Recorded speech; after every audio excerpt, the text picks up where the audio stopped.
আউযুবিল্লাহি মিনাশ শাইতানির রাজিম বিসমিল্লাহির রহমানির রহিম। আসসালামু আলাইকুম ওয়া রাহমাতুল্লাহি ওয়া বারাকাতুহু। বিশ্ববাসী, আমার দেশবাসী, যারা যেখানে আছেন, দেশে আছেন, বিদেশে আছেন, এবং গাউসুল আজম বাবা ভান্ডারী গাউসুল জামান শরীফ বাবার আশেক ভক্তগণ, সবাইকে আসসালামু আলাইকুম ওয়া রাহমাতুল্লাহি ওয়া বারাকাতুহু। আশা করি সবাই ভালো আছেন। আমি আজকে কয়েকটি বিষয় একটু সবাইয়ের আবার দৃষ্টি আকর্ষণ করার জন্যই এই প্রচারটা করলাম।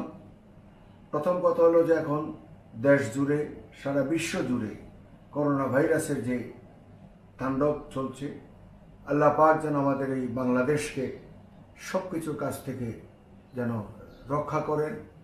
নবী করিম সাল্লাল্লাহু আলাইহি ওয়াসাল্লাম, আল্লাহর ওলিদের রাসূলুল্লাহ গাউসুল রাসূলুল্লাহ যেন আমরা এই মহামারী থেকে যেন নাজাত পাই, রব্বুল আলামিন যেন সেই রহমত আমাদের তৈরি করেন।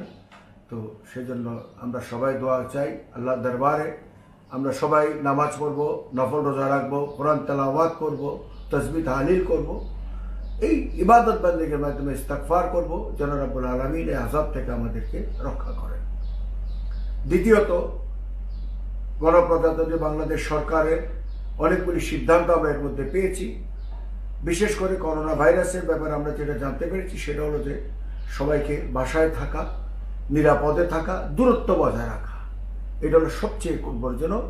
আমরা আমাদের দেশের বিজ্ঞ ডাক্তার সাহেবানরা রয়েছেন, বিশেষজ্ঞরা রয়েছেন, তারা যেভাবে আমাদেরকে পরামর্শ দিচ্ছেন, সরকারের নির্দেশনা, তাদের আলোচনা, সব কিছু আমাদেরকে মেনে চলতে হবে কঠোরভাবে। এটাকে সহজভাবে নিলে চলবে না। এটা একটা খুবই ছোঁয়াচে মারাত্মক অসুখ।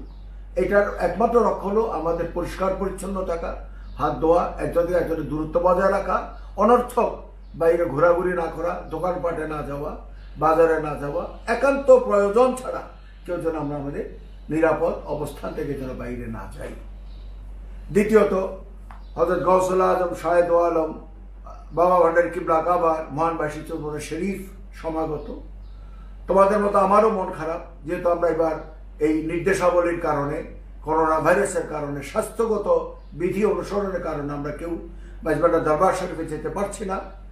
আমি চেষ্টা করব সবার তরফ থেকে যে আমাদের সবার হাজিরি সেখানে পেশ করার জন্য, এবং সবার জন্য দোয়া চাইব। দেশে বিদেশে যে যেখানে আছো সবাই যেন সুস্থ থাকো, ভালো থাকো। দ্বিতীয়ত, সামনে শবে বরাত আসতেছে। শবে বরাতের উপলক্ষে আমরা এবার মিসবর আস্তানা শরীফে আমরা কোনো রকম আয়োজন করব না, যাতে জনসমাগমটা আমরা এড়িয়ে চলতে পারি। প্রত্যেকেই যার যার বাড়ি ঘরে থেকে নফল রোজা, ইবাদত বন্দেগী, কোরআন তেলাওয়াত এইসব করেই ইনশাআল্লাহ আল্লাহর কাছে দোয়া প্রার্থনা করবা নবী করিম সাল্লাল্লাহু আলাইহি ওয়াসাল্লাম গাউসুল আজম মেজবানের উসিলায়। আর বিভিন্ন আস্তানা শরীফে আমাদের যত খানকা আছে সারা বাংলাদেশে এবং বিদেশে, সবাই এই সময়টা খানকা শরীফের সমস্ত কার্যক্রম বন্ধ রাখবা। কোনো মিলাদ, কোনো জনসমাগম, কোনো আলোচনা, কোনো কিছুই চলবে না। আর একটা বিশেষ বিষয় আমি সবার দৃষ্টি আকর্ষণ করব, বিশেষ করে আমাদের মাইজবান্ডার দরবার শরীফ, চট্টগ্রাম এবং আমাদের মিরপুর আস্তানা শরীফ সহ সারা বাংলাদেশ এবং বিদেশে আমাদের খানকা শরীফের কার্যক্রম কবে কি শুরু হবে, কিভাবে কি করব, এই সম্বন্ধে আমি যথাসময়ে আবার সবাই সামনে আসবো এবং সবাইকে জানাবো ইনশাল্লাহ। ততদিন সবাই সুস্থ থাকো, বাড়িতে বসে ইবাদত